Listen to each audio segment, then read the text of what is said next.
পৃথিবীর ফুসফুস বলা হয় যাকে, এক রহস্যময় সবুজ সাম্রাজ্য, অসংখ্য অজানা প্রাণীর বাসস্থান। স্বাগতম পৃথিবীর সবচেয়ে বৃহৎ রেইন ফরেস্ট, অ্যামাজন জঙ্গলে। দক্ষিণ আমেরিকার 9টি দেশ জুড়ে বিস্তৃত এই বিশাল বনভূমি। এর সবচেয়ে বড় অংশ রয়েছে ব্রাজিলে। প্রায় 5.5 মিলিয়ন বর্গ কিলোমিটার এলাকা জুড়ে ছড়িয়ে থাকা এই বন পৃথিবীর মোট অক্সিজেনের প্রায় 20% উৎপাদন করে বলে অনেকে মনে করেন।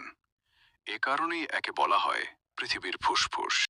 সবচেয়ে বিপজ্জনক প্রাণীগুলোর বাস: বিশাল আকারের গ্রিন অ্যানাকন্ডা, বিদ্যুৎ শক দেওয়া ইলেকট্রিক ইল, দ্রুতগতির শিকারী জ্যাগুয়ার। প্রতিদিন এখানে নতুন নতুন প্রজাতির প্রাণী আবিষ্কৃত হচ্ছে। বিজ্ঞানীরা এখনো পুরো অ্যামাজনকে পুরোপুরি আবিষ্কার করতে পারেননি। এই জঙ্গলের প্রাণ হল বিশাল অ্যামাজন রিভার। এটি পৃথিবীর দ্বিতীয় দীর্ঘতম নদী হলেও পানির পরিমাণে এটি পৃথিবীর সবচেয়ে বড় নদী।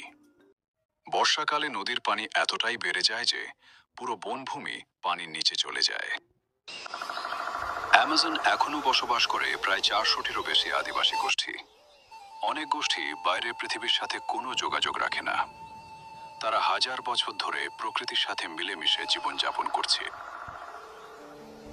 কিন্তু আজ অ্যামাজন বিপদের মুখে। অবৈধ কাঠ কাটা, বন উজাড় এবং আগুনের কারণে দ্রুত কমছে এই সবুজ বনভূমি। বছরগুলোতে ব্রাজিলে ভয়াবহ বন আগুন বিশ্ববাসীকে চিন্তিত করে তুলেছে। যদি এভাবে চলতে থাকে, ভবিষ্যতে পৃথিবীর জলবায়ু মারাত্মক ক্ষতির সম্মুখীন হতে পারে। চক্রের গুরুত্বপূর্ণ অংশ।